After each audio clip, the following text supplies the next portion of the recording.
आदाब, मैं हूँ रेहान सैयद और आज हम बात करेंगे पाकिस्तान पीपल्स पार्टी के हवाले से। मैं आपको बताऊंगा कि वो क्या वजह है कि पाकिस्तान पीपल्स पार्टी जो है वो शदीद खौफजदा है आजकल निगरां हुकूमत के कयाम के हवाले से। और इसके बाद हम बात करेंगे कि पीपल्स पार्टी ने तारीख की तेज तरीन कानून साजी की अपने आखिरी सेशन में और लातादाद जो बिल है वो पास कराए, उसकी क्या वजह थी। और जो फंड्स सितंबर में जारी होने थे वो फंड्स पाकिस्तान पीपल्स पार्टी की हुकूमत ने सिंध में जुलाई में जो है वो जारी करा दिए, इसकी क्या वजह थी। तो देखिए, सबसे पहले तो मैं आपको बताऊं कि आप लोगों के इल्म में होगा, जब से ये निगरां हुकूमत का मामला आ रहा है तो हम देख रहे हैं कि पाकिस्तान पीपल्स पार्टी बहुत ज़्यादा जो है वो परेशान है। यानी कि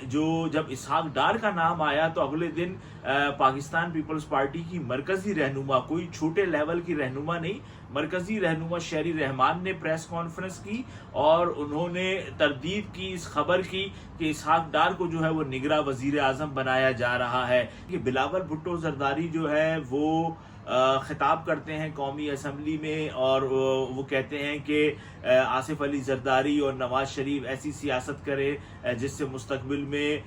मेरे और मरियम के लिए जो है वो आसानियां पैदा हों। क्योंकि बाज़ अफराद का ये कहना है कि इंटरनली इस वक्त बहुत ज़्यादा मसले मसाइल जो हैं वो चल रहे हैं दोनों पार्टियों के दरमियान, क्योंकि पाकिस्तान पीपल्स पार्टी बाज़ अहम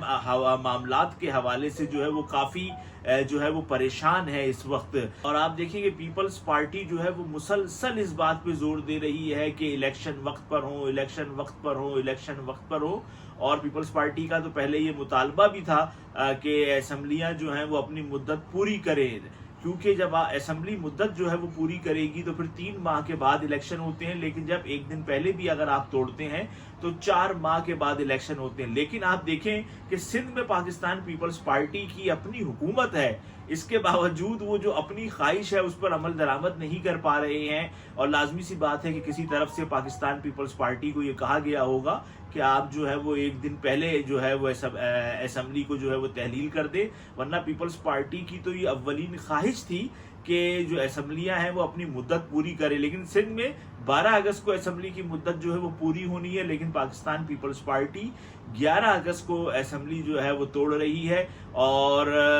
उसके बाद जो है निगरां सेटअप आ जाएगा जिस पर बातचीत जारी है। और जब आप अपनी मुद्दत से एक दिन पहले भी अगर असम्बली को तोड़ते हैं, तहलील करते हैं, तो उसके बाद होता यह है कि 4 महीने का टाइम होता है इलेक्शन कराने के लिए। और जब असम्बली अपनी मुद्दत पूरी करती है तो 3 महीने का टाइम होता है इलेक्शन कराने के लिए। लेकिन पाकिस्तान पीपल्स पार्टी इन तमाम मामलात को इस वक्त जो है वो भांप चुकी है कि क्या होने जा रहा है। और अगर निगरां हुकूमत ज्यादा देर टिकी रही या ज्यादा सख्त आई तो पीपल्स पार्टी को यकीनन इस मामले में भी काफी तशवीश होगी कि जो 15 साल में पीपल्स पार्टी ने लोगों की गिरा कदर खिदमत की है, लोगों के काम किए हैं, तो उनकी कहीं फाइलें वगैरह जो हैं वो ना खुल जाएं। और जिस तरीके से सिंध में अब फजलुर रहमान जो है वो एक्टिव है, तो अब आप देखेंगे जो सिंध हुकूमत है उसने जो सूबाई असम्बली का जो आखिरी सेशन बुलाया था उसमें उसने 32 बिल्स जो है वो पास कराए हैं। 32 बिल्स को पास कराया है सिंध हुकूमत ने। और ये तारीख में जो है शायद तारीख में ये पहली बार ऐसा हुआ हो कि सिंध असम्बली ने एक सेशन में ही 32 बिल्स जो है वो पास किए हैं। और इत्तफाक से ये खबर मीडिया पर उस तरीके से नहीं आई, सारा मीडिया फोकस करता रहा कौमी असम्बली पर कि कौमी असम्बली में तेज तरीन कानून साजी हो रही है, लेकिन सिंध में भी जो है वो पीछे नहीं रहा। और उसने 32 बिल्स जो है वो अपने आखिरी सेशन के अंदर जो है वो उन्होंने पास किए हैं। इसके साथ साथ जो तरक्याती फंड्स होते हैं, स्कीमों का इजरा होता है, तो बजट के बाद ऐसा होता है कि बजट जब पेश होता है तो उसकी सहमाई के बाद सितंबर में उनके फंड्स का इजरा होता है। लेकिन एक रिपोर्ट के मुताबिक उन फंड्स का इजरा भी अब कर दिया गया है जुलाई के महीने में। लाजमी सी बात है कि पीपल्स पार्टी की हुकूमत जो है वो जा रही है, तो उसने सोचा कि हम अपने जाने से पहले ही फंड्स वगैरह जो है वो रिलीज कर जाएं ताकि हमारे जो मामलात हैं वो सही चलते रहे। इसके बाद बाज अहम जो तरक्याती चीजें हैं मैं आपको बताऊं, उन पर भी जो है उनके भी फंड्स वगैरह जो है تو میں آپ کو اس کی تفصیل بھی بتاؤں تو آپ دیکھیں گے بڑی حیران کن بات کہ کراچی کے حوالے سے اس میں کوئی بھی چیز جو ہے وہ مجھے سامنے نہیں آئی ہے۔ دیکھیں، پولیس کے ڈیوٹی کے دوران جان سے جانے اور زخمی ہونے والے سپاہیوں اور افسران کے لیے معاوضے اور ٹرانسپورٹ فنڈز کی جو ہے وہ منظوری دی گئی ہے۔ سکھر لاڑکانہ ڈویژن کے اضلاع بشمول گھوٹکی، سکھر، شکارپور اور کشمور دریائے سندھ کے کچے کے علاقے میں موجود جرائم پیشہ افراد اور مجرموں کو پکڑنے کے لیے 20 پولیس کیمپ اور 350 پولیس چوکیاں جو ہیں وہ قائم کرنے کا جو منصوبہ ہے اس کو منظور کیا گیا ہے۔ دریائے سندھ کے کچے میں تعینات 4500 پولیس اہلکاروں کو اضافی 10,000 روپے کا جو ہے وہ الاؤنس دینے کی منظوری کی گئی ہے۔ اس کے ساتھ ساتھ گھوٹکی میں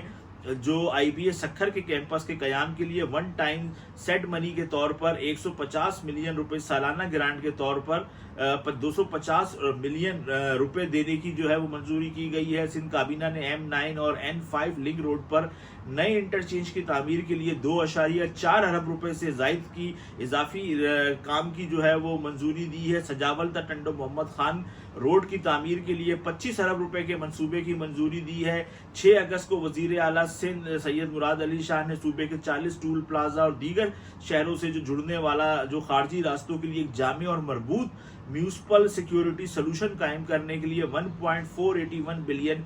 منصوبے کا جو ہے وہ بھی آغاز کیا ہے۔ اور اس کے علاوہ جو نوکریوں کے معاملات تھے اس کو بھی انہوں نے جو ہے وہ 140 سے زائد صوبائی محکموں میں نئی بھرتیوں کے لیے اخبارات میں اشتہارات جاری کیے تھے، لیکن اس کو تو میرے خیال سے سندھ ہائی کورٹ نے غالباً اب جو ہے وہ روک دیا ہے۔ تو یہ وہ چیزیں تھیں کہ سندھ کی پوری حکومت نے، اب آپ یہ دیکھیں کتنی انہوں نے بڑی چیزیں جو ہیں وہ منظور کی ہیں، لیکن اس میں جو ہے وہ کراچی جو سب سے زیادہ ٹیکس دیتا ہے، جس کا اس وقت سب سے زیادہ برا حال ہے اس شہر کا، اس کے حوالے سے کوئی بھی چیز ہمیں ان منصوبوں میں جو ہے وہ نظر نہیں آئی۔